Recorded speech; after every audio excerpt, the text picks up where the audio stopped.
Bueno, ¿qué tal, gente?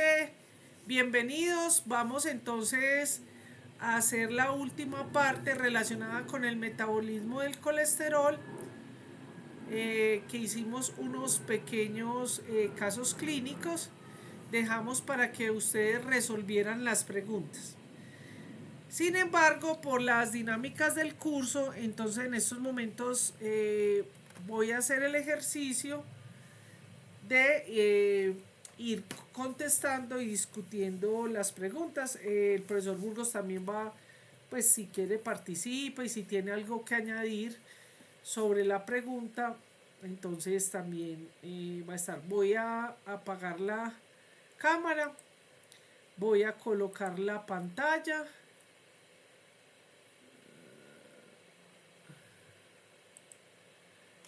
Espere, profe, que es que como es... Ay, momentico, chicos, porque... Bueno, entonces...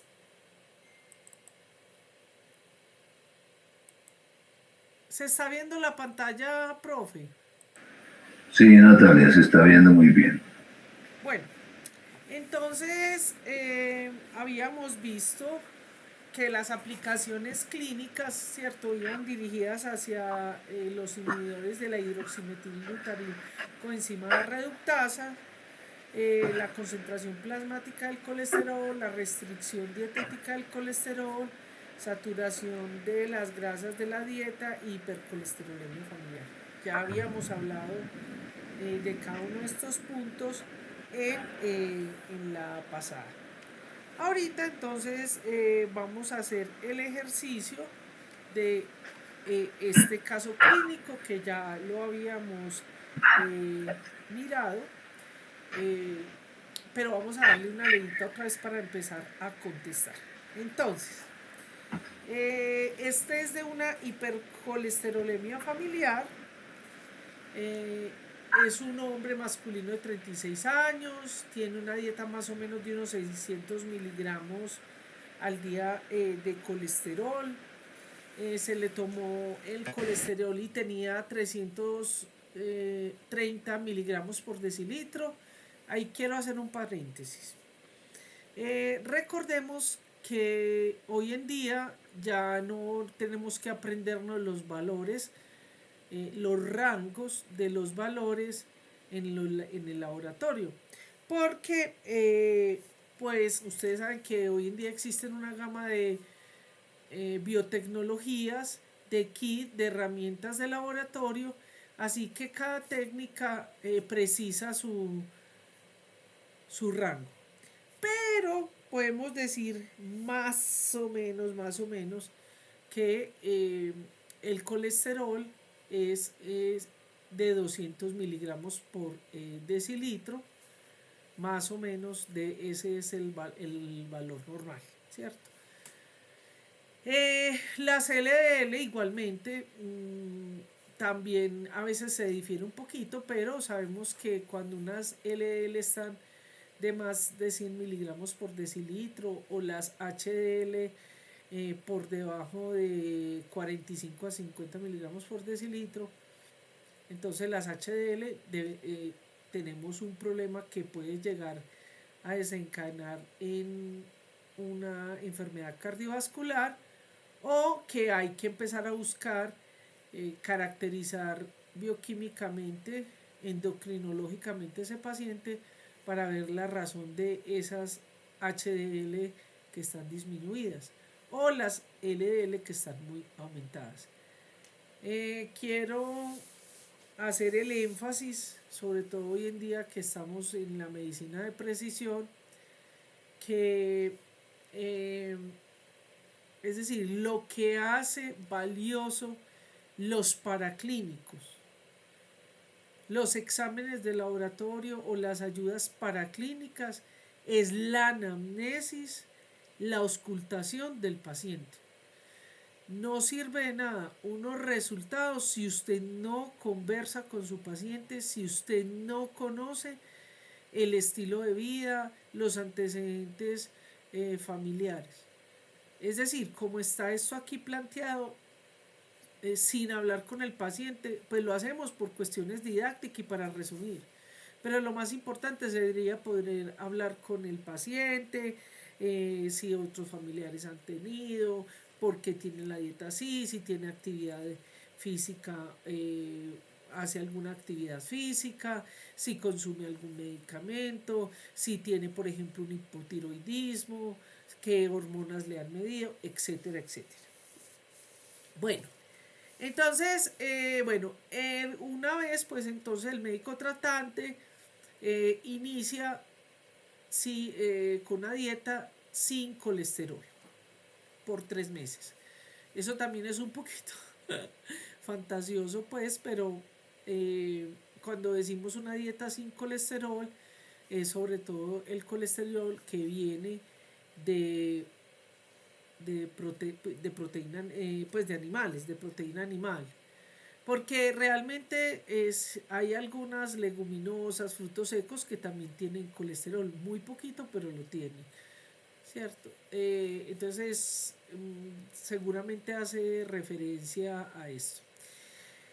Y seguidamente, entonces le miden los triglicéridos después de esos 3 meses y tiene 300 miligramos por decilitro. Y de que a pesar de que le han bajado la dieta, sigue alto. Eso sí es muy importante, independiente de el anamnesis y todos los datos, es que a pesar de que disminuye la dieta, siguen altos los triglicéridos. Entonces ahí le envían un medicamento que es el hidrocloruro de colestipol. Yo no sé pues si aquí o todavía se está haciendo eso. Eh, entonces, básicamente, ¿qué es eso? Eso es una resina que lo que va a hacer es que va a captar los ácidos biliares.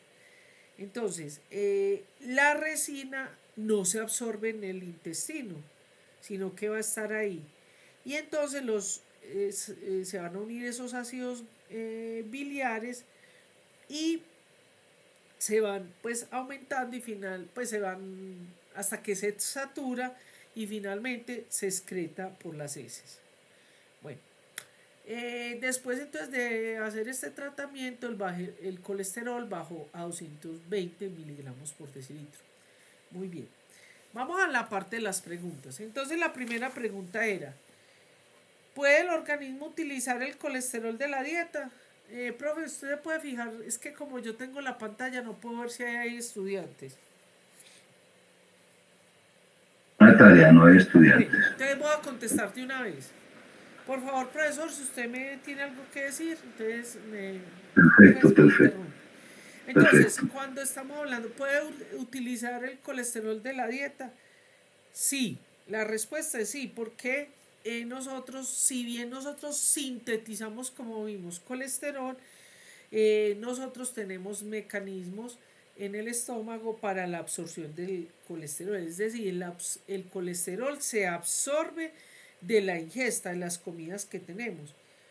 Generalmente nosotros en las comidas, una comida normal, sin excesos, ¿cierto? Más o menos consumimos de 500 a 600 miligramos en la ingesta. Y de eso absorbemos más o menos la mitad, de 300 a 400 miligramos. Bueno, ese colesterol que viene en la dieta, recuerde que habíamos visto que pues tiene transformaciones, pero además viene de forma esterificada, o sea, ésteres de colesterol. Es decir, está hidrolizado ese éster el esterol que está libre en la molécula por una enzima que tenemos que se llama la colesterol esterasa. Recuerden que esa colesterol esterasa es pancreática y entonces llega al estómago y allí y luego el páncreas secreta sus enzimas y ahí es donde funciona la colesterol esterasa. Finalmente, entonces, ese colesterol también va a tener una hidrólisis Recordemos lo que nos dijo el profesor Burgos, en la digestión de los lípidos se forman unas micelas y esas micelas entonces en el interior van a tener, bueno, también puede haber en la superficie, pero sobre todo en el interior va a tener ese colesterol y básicamente es porque se mezclan con ácidos biliares conjugados y con fosfatilcolina que recordemos se produce en la bilis. Bien, entonces ese colesterol pasa de las micelas a las células de la mucosa por difusión pasiva. No sé, profe, si usted hasta ahí quiere mencionar algo. No, está bien, Natalia, perfecto, está ahí, está bien. Ojo que voy a poner esto en el examen. Bueno, entonces pasa por difusión, perdón, por difusión dije facilitada, no me equivoqué, difusión pasiva, perdón. Bueno, y entonces ahí, bueno, casi todo eso se va a absorber en lo que es el yeyuno bajo y en el hile. Ya luego que está dentro de la célula, se reesterifica. Todo eso que entra se va a ser reesterificado y se libera ¿dónde? ¿Qué nos dijo el profesor? En la linfa. Se libera en la linfa en forma de kilomicrones. Bueno, fíjense que ya ahí tenemos una lipoproteína. Ya estamos hablando, ya empieza todo lo de lipoproteína, ya sabemos que pasa el torrente sanguíneo, la mayoría de eso esa molécula está conformada sobre todo por triglicéridos. Esos triglicéridos luego van a ser hidrolizados por la lipasa, por la lipoproteína lipasa. Y los esteres de colesterol se quedan como, pues, como pues, como partículas que es lo que llamamos los kilomicrones remanentes. ¿Dónde van a ser captados ese colesterol? En el hígado. Todo esto que acabamos de hablar, o sea, esa absorción desde la ingesta hasta ese punto, eh, más o menos es entre 8 a 10 horas después de que haya una comida que contiene grasas. ¿Algo más, profe? ¿Una anotación que usted quiera decir ahí?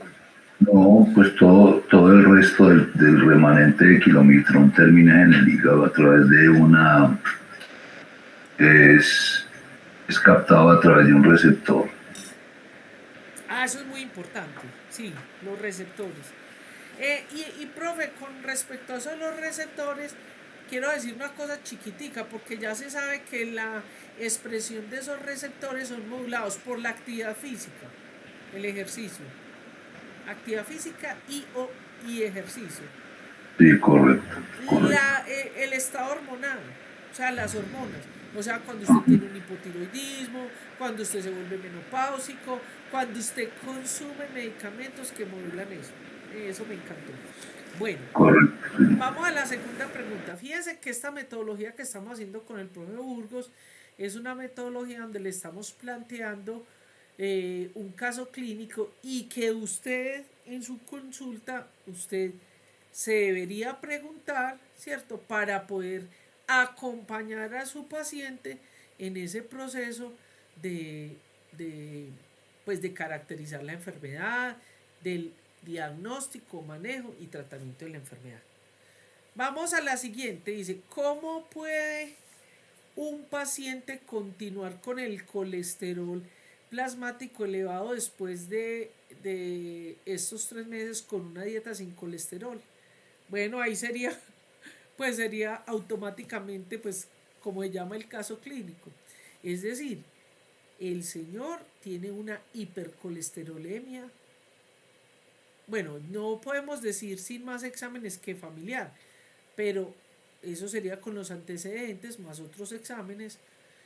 eh, Exámenes como el estudio de todas las lipoproteínas, pero no las que normalmente hacemos por el laboratorio, sino las que nos habló el profesor, que se hacen por electroforesis.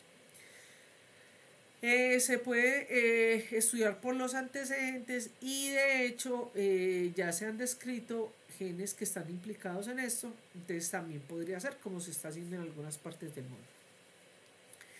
Entonces, ¿por qué continúa? Porque tiene una hipercolesterolemia. Ojo, ahí esta pregunta me encanta. ¿Por qué? Porque, queridos futuros médicos, si usted tiene un paciente, a pesar de que el paciente es juicioso, a pesar de que está incluso, porque incluso a veces con la actividad física es muy poquito lo que lo bajan en esta hipercolesterolemia familiar. O sea, irremediablemente ellos necesitan medicamento. Bueno, pero demos la razón por qué. Entonces, básicamente es por la síntesis del colesterol. Porque ese colesterol, como lo vemos ahí, ¿cierto? Que lo vemos a través de una prueba de sangre, es el colesterol plasmático, pero también el tisular va a estar aumentado, ¿cierto? Y aunque la persona tenga o el paciente tenga esa dieta, ¿cierto? La dieta no es suficiente, es decir, porque la dieta en el caso de la enfermedad no es la única fuente de colesterol, sino que él tiene es un problema metabólico donde está biosintetizando colesterol.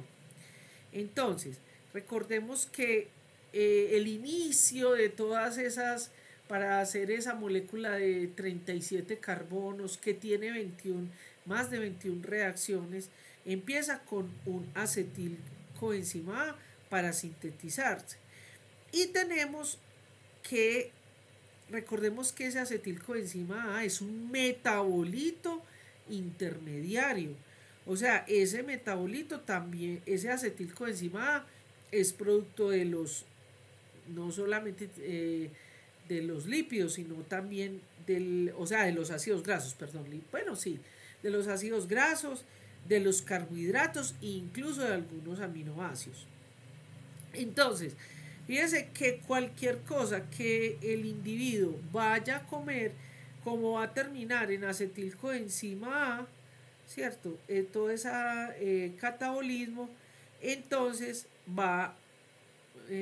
pues va a producir o va a fomentar la síntesis de colesterol. Lógicamente Natalia. que la... Sí. No, termine por favor. No, siga, profe. Dígame, tranquilo. Porque a estos pacientes también hay que estudiarles si de pronto no tienen un problema con el receptor de ApoE100, el receptor de las... Me encanta, sí. Y muchas veces pueden tener un problema con el receptor de ApoE100. Sí. Por eso las LDL no se absorben a través de las células. También hay que buscarles eso, fuera de lo que usted está comentando, que se aumenta la síntesis endógena. Hay que investigar en estos pacientes que de pronto no tengan un problema del receptor de LDL. Sí, correcto. Eso es muy importante porque, claro que yo no sé, profe, si nosotros aquí pues tenemos, yo sé que o sea, como hasta la primera década de los 2000 se hacía eso aquí, yo no sé si todavía lo están haciendo, la verdad no sé. Bueno. No, yo tampoco sé, pero pues teóricamente habría que hacerlo. Bueno, entonces ese colesterol, ¿cierto? Aunque como está reducido, entonces entre comillas diríamos que tiene las cantidades adecuadas de esos estériles de colesterol. Pero, y se supone que va a ser la inhibición de la síntesis hepática del colesterol. Es decir, de todas maneras, los pacientes, aunque tomen el medicamento, tienen que tener una dieta de por vida para el colesterol. Lo que pasa es que como lo vimos en los exámenes es muy poquito lo que lo reduce. Bueno, entonces tenemos que inhibir esa síntesis y esa inhibición la podemos hacer por recordemos la hidroximetil glutaril coenzima reductasa, la podemos modular, porque recuerda que es la enzima que modula la velocidad de síntesis del colesterol, ¿cierto? Entonces fíjate que esta es una enfermedad que no, el tratamiento no es solamente un medicamento, ya vimos que le habían dado la resina y le funcionó, pero también tenemos que el blanco es la síntesis, ¿cierto? Y el blanco también es la dieta. No sé, profe, si usted quiere ahí mencionar algo más. No, es correcto. Hay que hacerlo. La estrategia es así como usted la plantea. No solamente la dieta, no solamente la resina, sino que también inhibir la síntesis endógena. Bueno, la tercera pregunta es ¿qué conexión existe entre el colesterol y los ácidos grasos? Pues la respuesta es la excreción de colesterol, porque la principal ruta para el metabolismo del colesterol es que se convierta a ácidos grasos, a ácidos biliares. Recuerde que los ácidos biliares tienen una importancia fundamental en ayudarnos a excretar por materia fecal cantidad de compuestos, no solamente de lípidos, sino cantidad de compuestos. Entonces, más o menos nosotros perdemos, bueno, nosotros estamos diariamente, se pierde esos ácidos grasos en las biliares en el metabolismo completo. Entonces, esa pérdida de esos ácidos grasos, pues, o sea, el organismo tiene que mantener un pool, una reserva constante de ácidos biliares, que es más o menos unos entre 15 y 30 gramos. Entonces, la reposición de esos ácidos biliares se hace mediante la síntesis de colesterol, del colesterol que se produce en el hígado. Por eso uno no puede vivir sin lípidos. Y sin hablar, pues, bueno, esto no tiene que ver aquí, pero un poquito, que es que nosotros necesitamos unos ácidos grasos esenciales, que nosotros no lo producimos. Pero aquí es como para resaltar que esa dieta que le hicieron, eh, nosotros realmente necesitamos la síntesis de, pues, las grasas, ¿cierto? Bueno. La cuarta pregunta es cómo disminuye el hidrocloruro de colestipol, o sea, la resina. Entonces ya hemos hablado un poquito de eso, es una resina que lo que va a hacer es que va a captar esos ácidos biliares, entonces va a disminuir la absorción intestinal de ese colesterol que llega de la dieta y se elimina por las heces.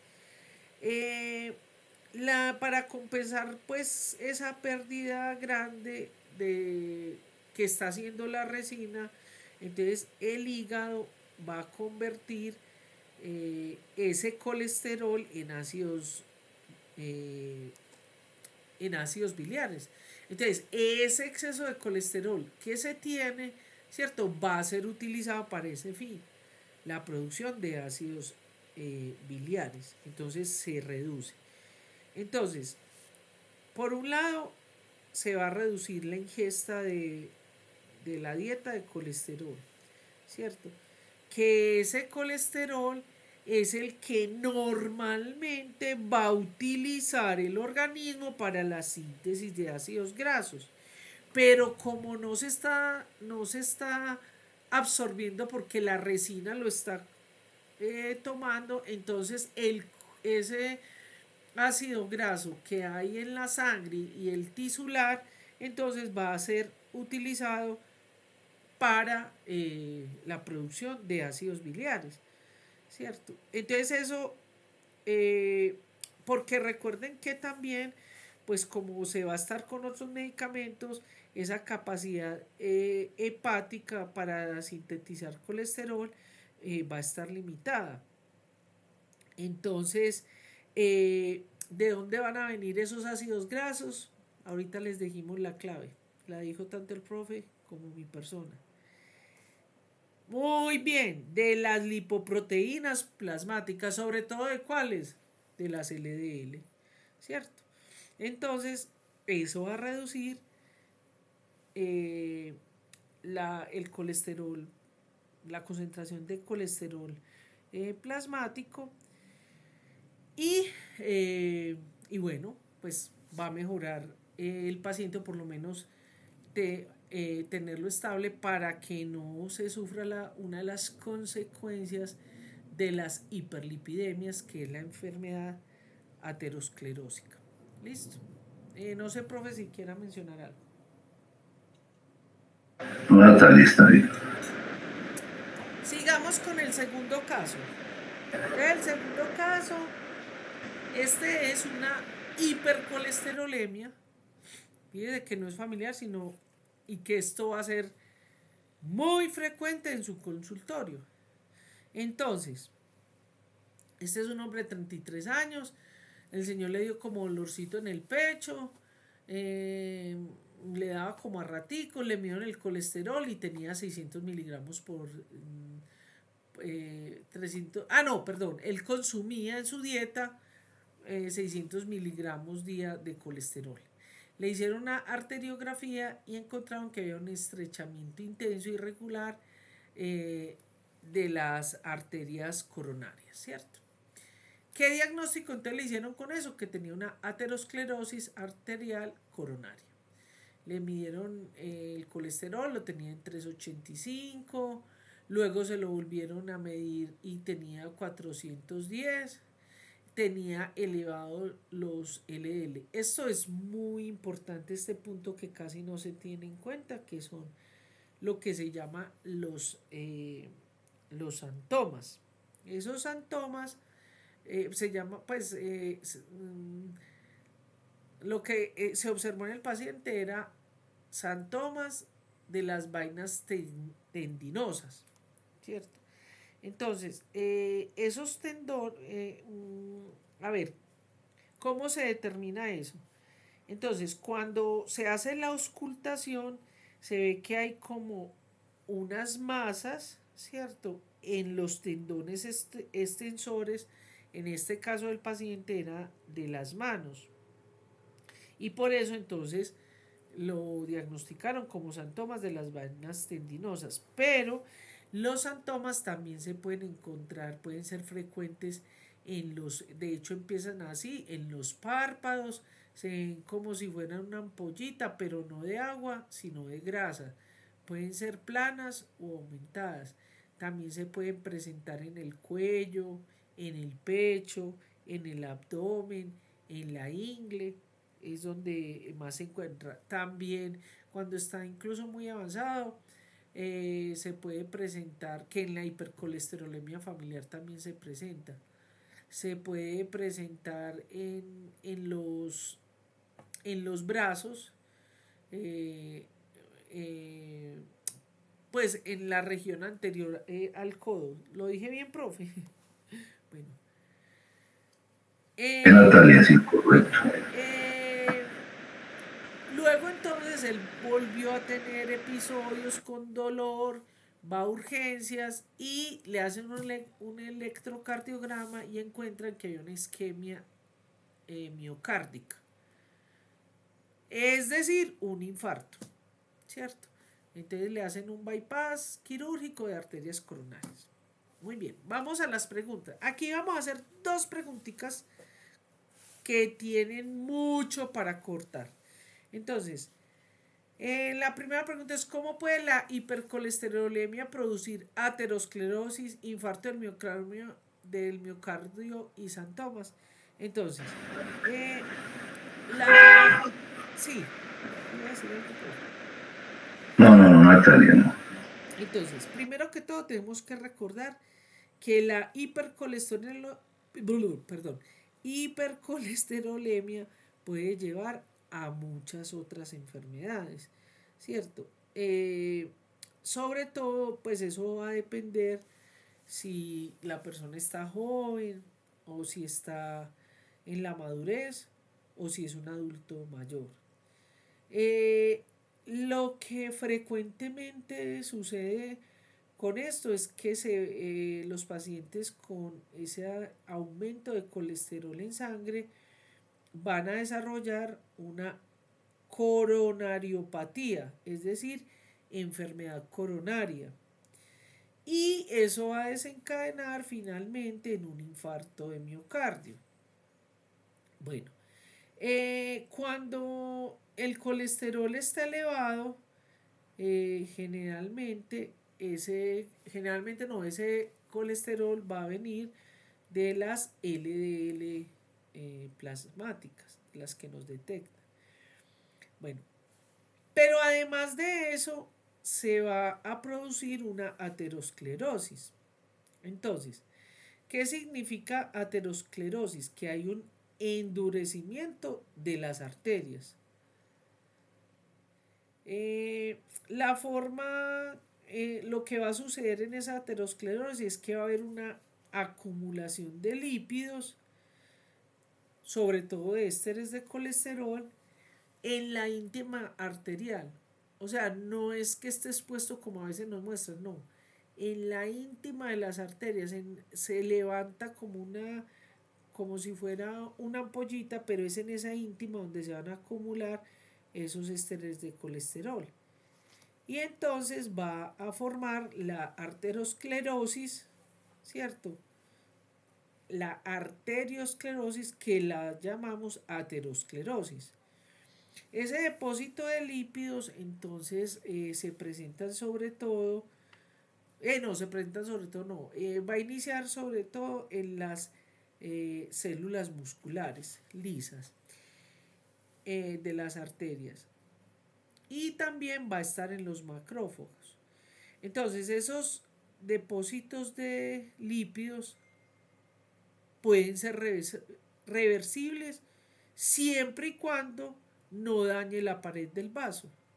Entonces la primera lesión que se va a tomar es lo que se llama la línea grasa, que mediante alimentación, pues restricción en alimentación, actividad física, ¿cierto?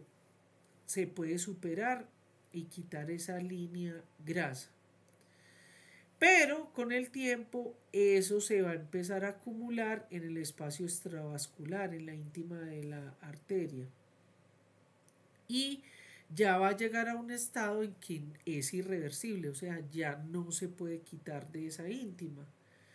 Entonces, esos lípidos de esa arteriosclerosis, pues lo único que hoy en día se está haciendo y que tiene, pues además de lo del bypass, son los stem, que son una especie de canastillas que se van a abrir para permitir que pues que no ocurra evitar problemas como por ejemplo la formación de coágulos, pues eso tiene otras implicaciones. Bien, ahora, la hipercolesterolemia es básicamente la elevación del colesterol en sangre, y las LDL están aumentadas. Eso es como lo que pues la definiríamos como tal así. Básicamente recordemos que esas LDL entonces van a penetrar la pared arterial, depositan el contenido del lípido y se produce entonces la acumulación de los ésteres de colesterol. Esa concentración de LDL, la tendencia es a que deposite los lípidos. Entonces, eso va a desencadenar en lo que acabamos de mencionar, básicamente porque los LDL, por ejemplo, se ha visto en los fibroblastos de piel de pacientes con colesterolemia familiar, que lo que hacen es captar esos LDL. Bueno, ahora, ¿por qué se da esa lesión de arteriosclerosis? Porque finalmente va a hacer una reacción fibrótica en la pared de la arteria y se va a depositar ese colágeno como una placa fibrosa. Entonces, ya cuando sucede eso, no podemos hacer nada, ¿cierto?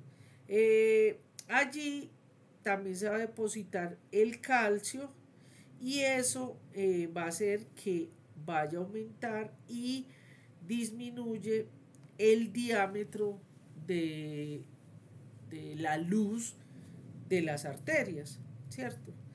Entonces, como que el resultado de eso es que el corazón, ¿cierto? Va a tener que hacer mayor fuerza, ¿cierto? Para tratar de compensar esa resistencia que está teniendo por la disminución de la luz del diámetro. Entonces eso lo vamos a tener como traducido en un aumento de la presión arterial. Pero además de eso, ¿cierto? Entonces ahí eso va a generar que haya una serie de turbulencias en la sangre por el estrechamiento de la luz y entonces se van a formar coágulos. Pero además porque en ese paso de la sangre se puede, de la sangre por el vaso arterial, entonces se puede disparar la cascada de la coagulación en ese ateroma. Entonces, cuando esa oclusión pues persiste, ¿qué va a suceder? Que, o sea, normalmente ellos reciben el oxígeno, pero ese oxígeno no va a ser el adecuado y entonces una parte de esas células se van a morir. O sea, hay una hipoxia, hay una muerte y es lo que nosotros llamamos un infarto. Recordemos que nosotros hablamos de infarto del miocardio, pero uno puede tener un infarto, o sea, una hipoxia de un tejido en cualquier tejido órgano. Bueno, ¿qué más me falta de eso? Bueno, no creo que no sé, profe, si se me pasó algo como de eso de... No, está bien, hay que mencionar que al principio cuando hay estrechez, todavía no se ha tapado la arteria, se produce más que todo es una isquemia, y ya después si se tapa la arteria, ya sí llegamos al infarto. Sí, profe, muchas gracias. Bueno, ahora los antomas ya visto, no voy a explicar mucho, pero ya vimos que entonces se hacen depósitos de esos lípidos, de los ésteres de colesterol, en la piel, en los fibroblastos, en las vainas de los tendones, ¿cierto? No voy a hablar porque ya había hablado, había explicado eso. Bueno, sigamos con la segunda. ¿Por qué es beneficioso disminuir la concentración plasmática del colesterol en el paciente?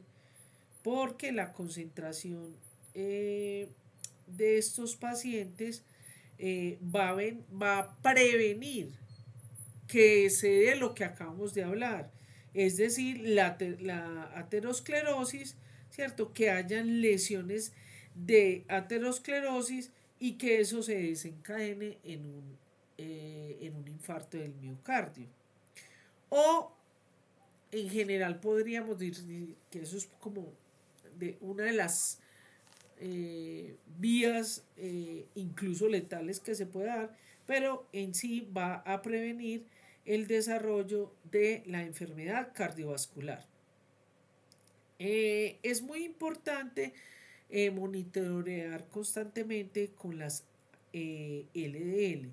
En las personas jóvenes o empezando la edad madura no es tan drástico como en la adultez, sobre todo en mujeres menopáusicas o en adultos mayores o en pacientes que tienen, por ejemplo, un hipotiroidismo no controlado, porque se sabe pues que eso va a incrementar la incidencia de los infartos de miocardio.